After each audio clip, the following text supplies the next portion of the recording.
இன்றைய குழந்தைகள் என்பவர்கள் நாளைய நட்சத்திரங்கள். நீங்க மார்க் குறைஞ்சாலும் பரவாயில்லை, உங்களுக்காக சொல்றேன், மார்க் குறைஞ்சாலும் பரவாயில்லை, உங்களுடைய மதிப்பு குறையாமல் வாழ வேண்டும் என்பதுதான் என்னுடைய அன்பான வேண்டுகோள்.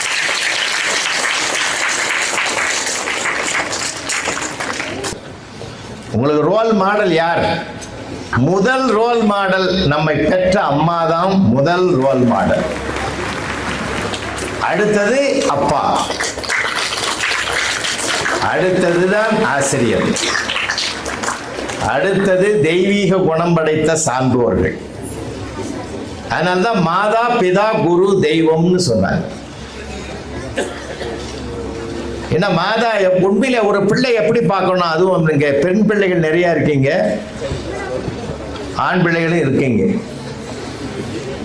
இன்றைய ஜெனரேஷன்ல எங்க பார்த்தாலும் பெண் பிள்ளைகள் தான் அபார திறமையில இருக்குது. பாருங்க, இன்னைக்கு கூடுதல் காவல் கண்காணிப்பாளர் யாரு? ஒரு அம்மா தான், ஒரு பெண்மணி.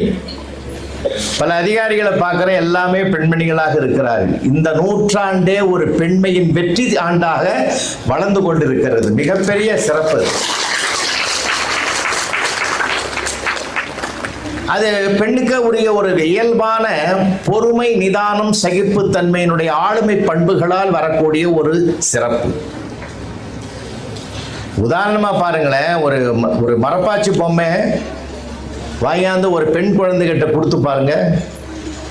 டெய்லர் வெட்டி போட்ட துண்டு துணியை எடுத்து அதுக்கு ஒரு மாறாப்பு போட்டு அதுக்கு ஒரு பேர் வச்சு குடும்பத்துல மெம்பராக்கி பத்திரமா வச்சிருந்து பல வருடங்கள் அதனோடு விளையாடும். நம்ம பையனுக்கு ஒரு கார் வாங்கி கொடுங்க, அரை மணி நேரத்துல அக்கு வேற ஆணி வேற பிரிச்சு. ஏன்டா இப்படி பிரிச்சேன்னா ஒரு மணி நேரத்துல சேர்த்துருவான். எனக்கு தெரிஞ்ச ஒரு நண்பர் விழுப்புரத்துல இருந்து அந்த ஹைவேஸ்ல வரும்போது ஒன்லி காஃபி கடையில போயிட்டு ஒரு பொம்மை வாங்கிட்டு வந்தார், மண் பொம்மை. அழகழகா இருக்கேன்னு மண் பொம்மை வாங்கிட்டு வந்து காலையில கொடுத்துட்டு ஆபீஸுக்கு போயிட்டாரு. சாயந்தரம் வந்து பாக்குற சுக்கு நூறா உடச்சி வச்சுக்கிறான். மறுநாள் பிளாஸ்டிக் பொம்மை வாங்கி வந்தாரு, அதையும் பார்ட்டா பிரிச்சு கொளுத்தி வச்சுக்கிறான். இவனை என்ன செய்யறதுன்னு தெரியாம அவர் என்ன பண்ணாரு, மூணாவது நாள் ஒரு இரும்பு பொம்மையை வாங்கியாந்து கொடுத்தாரு. என்னதான் பண்றான் பார்க்கலான்னு. சாயந்தரம் வந்து பார்க்குறாரு, டிவி ஒழிஞ்சிருக்குது, ஃப்ரிட்ஜு ஒழிஞ்சிருக்குது. அந்த இரும்பு பொம்மையை வச்சு எல்லாத்தையும் உடச்சிக்கிறான். அவனை என்னதான் பண்றது?